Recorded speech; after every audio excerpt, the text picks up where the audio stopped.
के लिए भगवान ने तुम्हें मानव देह दिया, भगवान ने प्रकृति दी, भगवान ने सब कुछ व्यवस्था की। तुम केवल पापाचरण करो, भगवान तुम्हारी नौकरी करे।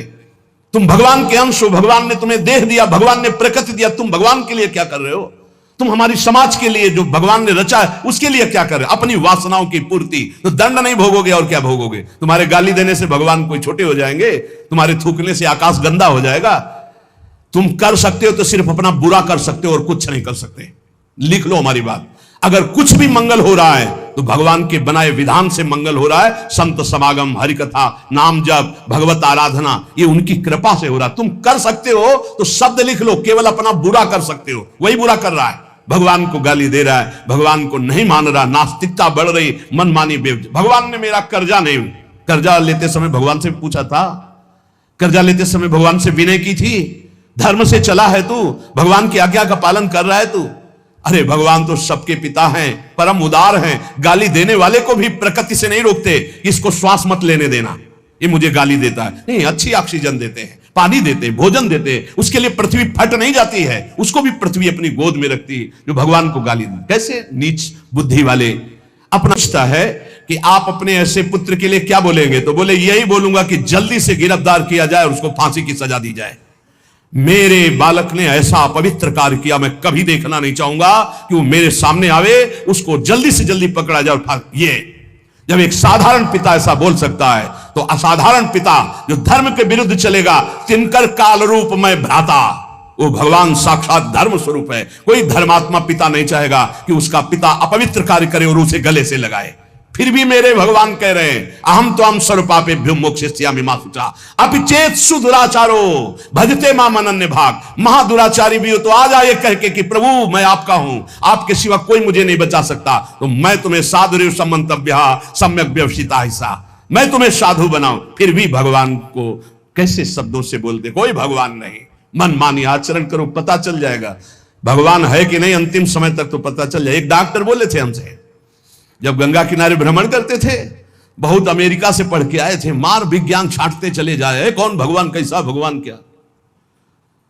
अब गंगा किनारे तो एक अलग रहनी थी, उदासीन ना बोलना किसी से। तो उनसे कहा नहीं, ऐसा अपमान मत करो, भगवान अब कैसे हम तुम्हें छाती चीर के दिखावें कि हैं हम ऐसे जी रहे हैं, ये साधु महात्मा ऐसे जी रहे हैं, केवल हवा में जी रहे हैं, नर्क स्वर्ग की चाल नहीं। लेकिन छाती से कहता हूं, हृदय से कहता हूं, त्रुटि हमारी, करुणा उनकी। अगर कहीं भी हमें कुछ भी असंतोष हुआ है तो मेरे आचरण का, मेरे विचार का, मेरी क्रियाओं का हुआ है, और उनकी कृपा का वार पार नहीं। अपार करुणा बरुणालय। और मिलना, तुम बहुत दूर हो हमसे, तुम दूर हो, लेकिन मेरे प्रिया प्रीतम मेरे से दूर नहीं। अब वो कोई ऐसी दूरबीन नहीं कि मैं तुम्हें दिखा सकूं कि देखो। ये हम कोई प्रमाण तुमसे नमस्कार नहीं चाहने के लिए कह रहे, ये इसलिए कह रहे कि प्रभु कितना प्यार करते, तुम्हें कैसे बताऊं। हजारों प्राण हो तो न्यौछावर कर दे, ऐसा प्यार करते हो। ऐसे नहीं को स्वप्न में आके प्यार करते हो, भाव में आके प्यार करते हैं। जैसी भावना करोगे वैसे तुम्हें अनुभव कराएंगे। वो है, प्रत्येक कण में है, प्रत्येक क्षण में वो मेरे साथ है। ऐसा बिल्कुल माइक से कह रहा हो, आचार्य बल से, गुरु बल से होकर जो आराम करना चाहते हो लगाओ काम में। 4 घंटे 124 घंटे में 20 घंटे इसको संसारिक काम, साधना के काम, भजन कार्य, आनंद समेट लो। यहां कमाने आए हो, यहां कोई तुम्हारा घर नहीं, कोई मकान नहीं, कोई दोस्त नहीं, कोई परिवार नहीं। ये परदेश है, स्टेशन जैसा। तुम्हारी टिकट कटी, भागे, पूछोगे भी नहीं, ये पत्नी तुम कैसे रहोगे, ये बच्चों तुम कैसे रहोगे। नहीं, चले गए, दोबारा कभी देखने को नहीं मिलेगा, न तुमको वो न वो तुम्हें, कभी नहीं मिलेगा। ये ऐसा माया का जादू का खेल, सत्ता ही खत्म हो जाती है। इसलिए हे भाई, इस शरीर में रहने वाले अपने स्वरूप को जान लो और किसी से भी द्रोह मत करो। वो मूर्ख हैं जो इस अपने शरीर को तो अमर मानते हैं, दूसरे शरीरों को मारकर खाते हैं मांस। देख लो, ये ऋषि मुनियों की वाणी है। आत्मस्वरूप को पहचान लो, वही आत्मा चीटी में, वही सर्वत्र भगवान है। वो मूर्ख हैं जो अपने शरीर को आत्मा मानकर पोषण करते हैं, दूसरे शरीरों की हत्या करके उनका मांस खाते हैं। बोले हम हत्या नहीं करते, हम तो दुकान से ले आते हैं, तो बराबर फल मिलता है। कर्ता, प्रेरक, अनुमोदन, तीनों को बराबर पाप मिलता है। एक जो काट रहा है, एक जो खरीद के ला रहा है, और एक जो बनाकर पका करके खा रहा है, खवा रहा है, तीनों को नरक बराबर दंड मिलेगा। कर्ता, प्रेरक, अनुमोदन। ये कैवल्यम संप्राप्ता ये चातातिश्च मूढ़ताम त्रैवर्गिका क्षणिका आत्मानम घातयन्ति ते। जो लोग ये भगवत प्रदत्त शरीर प्राप्त करके कैवल्य परम पद प्राप्त नहीं कर लेते और ज्ञान बगाड़ते रहते हैं, वो पूरे ज्ञानी भी नहीं है और पूरे मूर्ख भी नहीं है। उनकी बड़ी दुर्दशा होती, ना इधर के रहते ना उधर के रहते, मजरे ढो। सदैव वो अर्थ काम वासना इन्हीं में फंसे रहते हैं। एक क्षण के लिए उनको चैन शांति नहीं मिलती। जो मनुष्य शरीर पाकर अपना उद्धार नहीं कर लेता, वो अपने पैरों में मानो अपने हाथ से कुल्हाड़ी मारकर काट रहा है, वो आत्मघाती है, वो दुर्गति को प्राप्त होता है। एत आत्महनो अशांता अज्ञाने ज्ञान मानिनः सीदंत्य कृत कृत्या वही कालध्वस्त मनोरथा। ऐसे जो ज्ञान बगाड़ते रहते हैं और ब्रह्म बोध नहीं किया, निरंतर भजन नहीं करते, इनको आत्मघाती कहते हैं। जानते हैं पर मानते नहीं हैं। ये इन आत्मघातियों को कभी शांति प्राप्त नहीं होती, इनकी कर्म परंपरा कभी नष्ट नहीं होती। काल भगवान सदा सर्वदा इनके मनोरथों पर पानी फेरते रहते, हृदय की जलन विषाद कभी मिटने को नहीं होती। इसलिए हित्वात्यायास रचिता गृहापत्य सुहृच्छ्रियः तमो विशन्त्य निच्छन्तो वासुदेव परांग मुखा। वासुदेव भगवान श्री कृष्ण के चरणों का आश्रय ले लो, उनसे विमुख मत हो। विमुख होकर यदि तुमने धन रुपया पैसा मकान सब समेट भी लिया तो भाई जब जाओगे कुछ साथ नहीं। एक बार कृष्ण कहा, एक बार राम कहा, एक बार राधा कहा, ये सत्य वस्तु तुम्हारे साथ जाएगी। इसलिए बार बार राम राम कृष्ण कृष्ण हरि हरि राधा राधा बोलते हुए अपना काम करो तो तुम्हारा लौकिक भी पुष्ट और पारलौकिक भी पुष्ट हो जाएगा।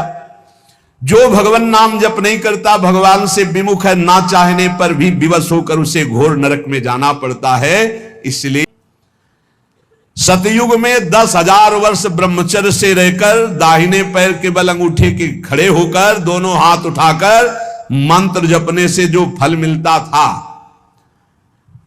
वह त्रेता में 1 वर्ष ऐसी साधना, द्वापर में 1 मास 1 महीने और कलयुग में 24 घंटे नाम कीर्तन करने से वो फल प्राप्त हो जाता है। सतयुग में 10,000 वर्ष तक, सोचो कितना बड़ा। कलयुग जैसा कलयुग समझुग आन नहीं, जो मन कर विश्वास, जो नर कर विश्वास। बहुत बड़ा लाभ कलयुग। 24 घंटे नाम कीर्तन से वो फल मिलेगा, जो बड़ी बड़ी तपस्याओं से, बड़ी बड़ी साधनाओं से। बोले सतयुग बहुत श्रेष्ठ है, द्वापर त्रेता बहुत श्रेष्ठ है, हमें लगता कलयुग बहुत श्रेष्ठ है। धन्य है कलयुग जो 24 घंटे नाम कीर्तन से वो हजारों वर्ष की तपस्या का फल प्राप्त करा दे। भगवान व्यासदेव जी कहते हैं, मैं कलयुग की पूजा करता हूं, मैं उसे सर्वश्रेष्ठ कहा कि सतयुग में ध्यान, त्रेता में यज्ञ, द्वापर में देवार्चन, ध्यायन कृते यजन यज्ञ त्रेतायाम द्वापरेर्चयन यदापनोति तदापनोति कलौ संकीर्त केशवम। जो सतयुग में ध्यान से, त्रेता में यज्ञ से, द्वापर में पूजा करने से मिलता था, कलयुग में केवल नाम कीर्तन से फल मिल जाता है। इसीलिए नाम संकीर्तनम यस्य सर्व पाप प्रणाशनम। कलयुग में सबसे बड़ी साधना नाम जप करो, नाम कीर्तन करो, लीला चरित्र गाओ, लीला चरित्र सुनो। जो इस कलयुग में अपना कल्याण नहीं कर पाया तो फिर और युग में कल्याण करना बड़ा कठिन। अंगूठे के बल खड़े होके देखो, कई मिनट खड़े रहोगे। ऐसे उपमन्यु आदि बड़े बड़े महात्माओं के चरित्र आते हैं, 1000 वर्ष, 10,000 वर्ष ऐसे। अरे यही सौभरी ऋषि यमुना में डुबकी लगा के भजन करके देखो, कई मिनट करोगे। जल को स्तंभित कर दिया, समाधिस्थ हो। ऐसे महात्मा, अपने लोग महात्मा कहते हैं अपने को। डुबकी लगा के 2 मिनट नहीं रुक सकते नीचे, वो समाधिस्थ हैं। मछली को देख के 50 ब्याह करते हो, तुम मोबाइल में देख के क्या करोगे, तुम्हारे हो क्या होगा। इसीलिए बहुत होश में, कलयुग में बहुत महानता है भगवत प्राप्ति की, बहुत सुविधा है भगवत प्राप्ति की। होश में हो जाओ तो, पर ये होश रहने नहीं देता। ये किसके होश उड़ाता है, इसका प्रवेश कहां है, बता चुके कई बार। मदिरा पान करने वाला, मांस खाने वाला, पराई स्त्री से व्यभिचार करने वाला और स्वर्ण चोरी करने वाला, जुआ खेलने वाला, छल, झूठ, कपट, रजोगुण, ये सब इसके स्थान है। नाम जप करो, पवित्र भगवत प्रसाद पाओ। कहां कलयुग है? आनंद ही आनंद। बोलो यहां कितनी देर कलयुग लगा तुम्हारे ऊपर? आनंद ही आनंद है। कलयुग समझुग आन नहीं, जो नर कर विश्वास, गाय राम गुण गण विमल, भौबिन तरह प्रयास। कितना बड़े कलयुग केवल नाम आधारा, कोई बात और हो ना हो, राधा राधा राधा, पार हो गए। सुखस्यांतरम दुखम दुखस्यांतरम सुखम, पर्यायेणोपसर्पन्ते नरम नेमि मरा इव। भाई जैसे रात के बाद दिन आता है, दिन के बाद रात आती है, ऐसे तुम सुख में हो तो दुख आने वाला है, तैयार हो जाओ, और दुख में हो तो सुख आने वाला है।